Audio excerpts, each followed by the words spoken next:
Hello, everyone. My name is Hester Martinez, and I chose Falling Awake by Jan Ditley. I believe I'm saying that right. This comic he wrote himself. He did all the illustrations. He published it himself. The comic is about 274 pages long. It is a graphic novel. Jan himself did say that this was a one and done story. The pages are not numbered in the comic. However, I want to go back and count all the pages so that I can kind of find where the acts start and finish.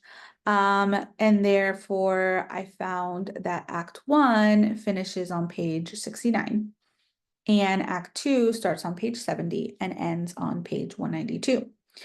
Then Act 3 starts on page 193 and finishes on 274.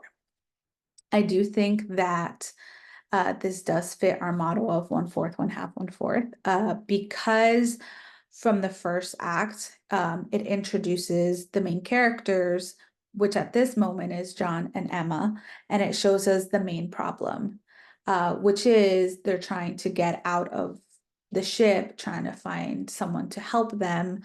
So therefore, it's establishing the setting and the conflict of the story.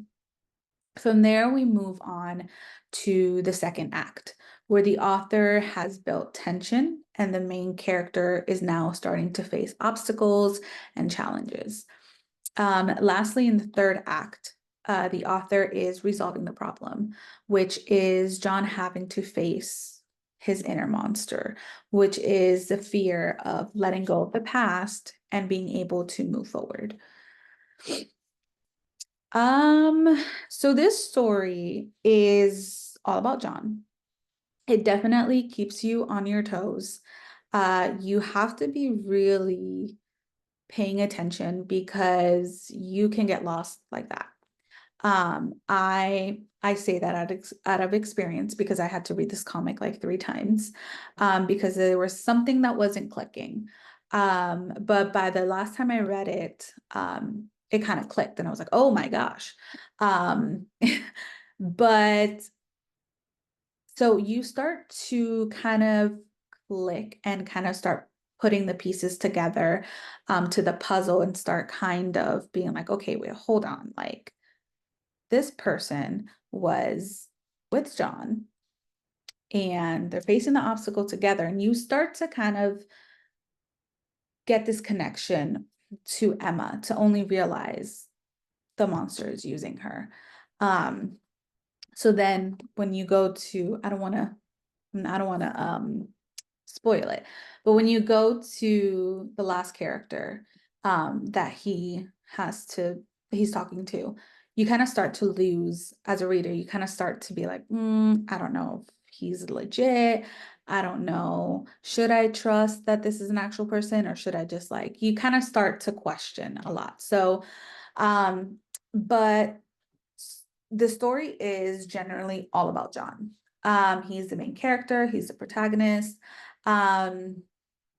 So you'll see at first that he starts to wrestle with the monster inside of his own mind. As we move on to Act 2, you start to see this monster lurking, just waiting for its chance to strike. So when I came across the scene that this hit me, and I was like, oh my gosh, you guys better move because he's out there somewhere. But I, as a reader, wasn't able to see where he was at. Which is why you have to pay attention to the comic, because you can get lost very quickly. I'm not going to ruin it, so that's about all I can say. I personally think it has a very strong story arc. It has a very clear beginning, very clear middle, and end.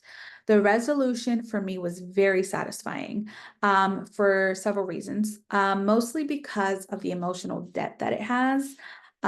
John confronts his inner demon head on.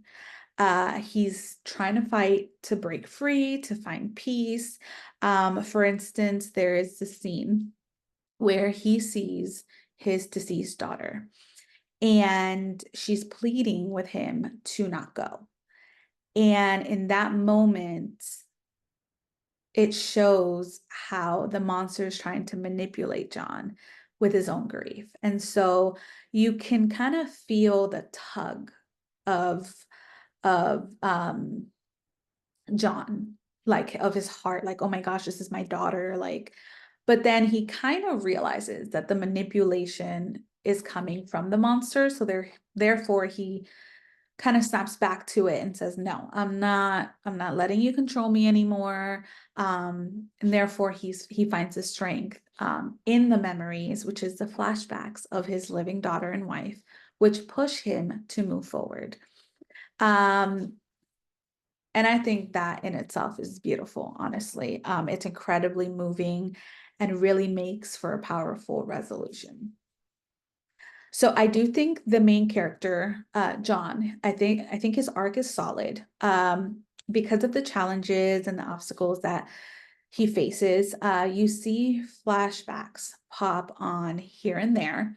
Um, these memories do play a crucial role in the comic because it's kind of dictates how he's going to take on his next obstacle that's in his path. The story is set on a planet which the author hints might be in the character's mind. So the planet is in John's mind.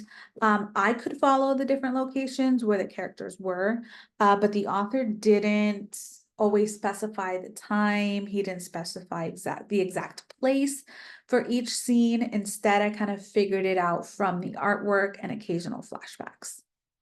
So the comic uses various types of transitions that McLeod kind of points out.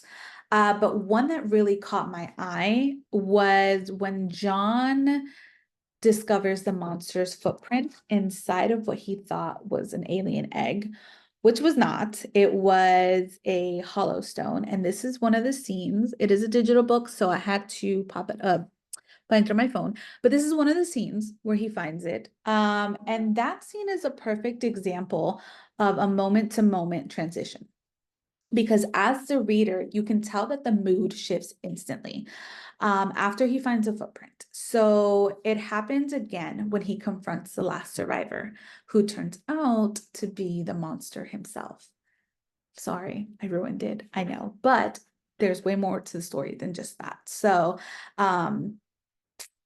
I do think that the story does make use of the page as a mini comic. It also does work very effectively. Um, the story's directional flow works very well, in my opinion. The way the art moves across the page, along with the text, along with the layout, everything, it pulls you together and makes everything flow naturally, very smoothly.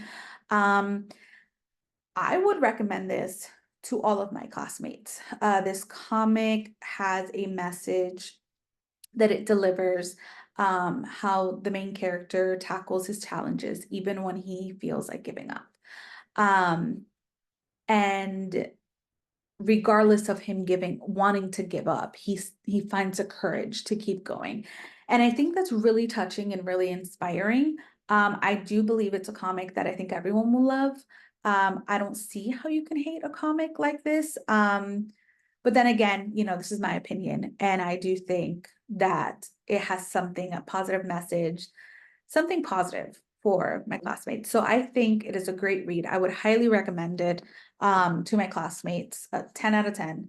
I would also recommend it to my friends who aren't my classmates. Kind of just my friends that I hang out with every so often. The reason I would recommend it is not only because it's a good comic, not only because of the illustrations, very eye appealing, very eye catching, but mostly because there's so many, it's packed with positive messages.